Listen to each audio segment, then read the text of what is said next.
Coming up this Thursday, July 18th, I will be talking to the authors of Disneyland On The Mountain, Walt, the Environmentalists, and the ski resort that never was.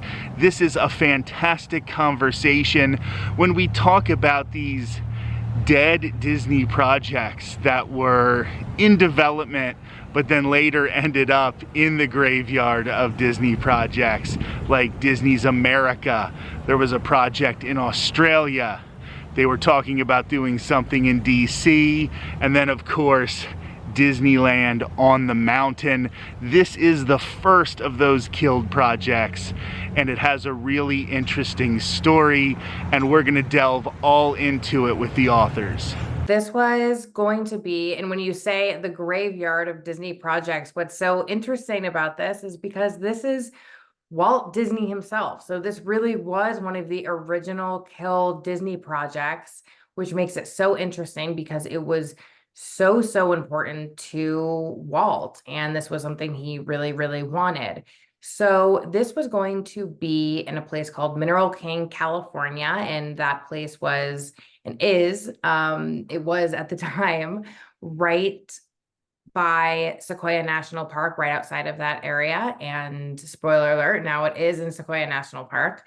But it was going to be a ski resort, yes, but it was also really going to be this outdoor, all year round recreation area. So Walt really envisioned this as a place where people could come. Yes, they could go ski, but they could go hiking and they could bike and they could go swimming and do all kinds of things like that, have wilderness walks.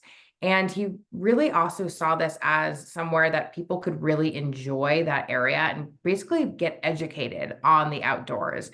Disneyland was great, but it was man-made. This was kind of like a Disneyland, but this was all natural. And there were also going to be other entertainment things that was going to be going on, including there were going to be movie theater, which of course was going to play the latest Disney flicks, and a number of different fun restaurants and things like that, and some entertainment as well, which also included something that a lot of Disney folks are familiar with called the Country Bear Jamboree. So it was really going to be something, I think, that celebrated the outdoors and celebrated wilderness, but also really entertained people as well. And I think it was going to be one of those places that was just always going to be getting built and we would kind of see how that evolved later on. But yeah, really kind of this outdoor recreation wonderland, I think. In addition to the actual story itself, I wanted to know why these two individual writers had an interest in it. And like many of us, it all started with a love of Disney. It definitely was. And you're right. It was a lot. It was a lot of research, obviously, on something that happened and so long ago too, because it was hard to nail down people that were also still living. But we were able to actually, there are people who were heavily involved in the story that are still living that we were very lucky and fortunate to speak to. And yeah, the research was its own incredible lift, of course, but as far as the personal side of it, I definitely grew up as a Disney person. I still am a Disney person to this day. So I did grow up, especially, yes, with the movies, yes, with the shows, all that stuff. But the experiential stuff, the theme parks, that was always kind of my bread and butter of Disney fandom, I would say.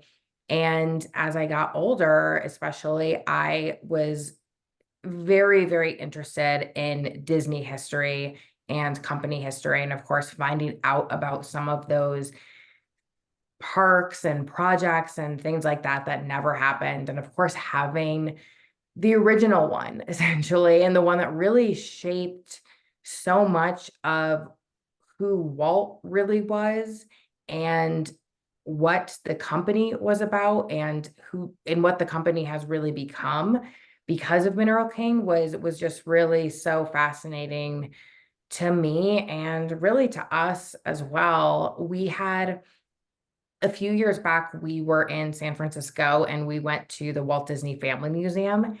And I don't know if anyone, I don't know if you've been there, it's amazing. And there's a really big timeline of Walt Disney's life, and it had this very small mention of Mineral King. And it also mentions that the partner on Walt Disney's Mineral King project was a man named Willie Schaeffler, and Willie Schaeffler was a famous skier and the head ski coach at the University of Denver. And that's where I went to school. Greg and I had both worked there. That's how we met.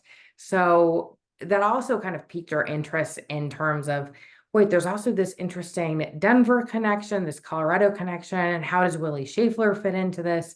So it was that combination of things too that kind of we basically became obsessive about it and wanting to find out all of this huge story, and realizing, okay, this wasn't just one point Disney tried and failed to build this ski resort. This was an incredible story and had so much controversy to it. Really ties into, again, who the company is today, and realizing that there was never this story, it was never fully told. Catch that entire episode this Thursday, July 18th, on a brand new episode of Tall Guy Talks Travel with Rick Dougherty. Like, comment, and subscribe, and I'll talk to you soon.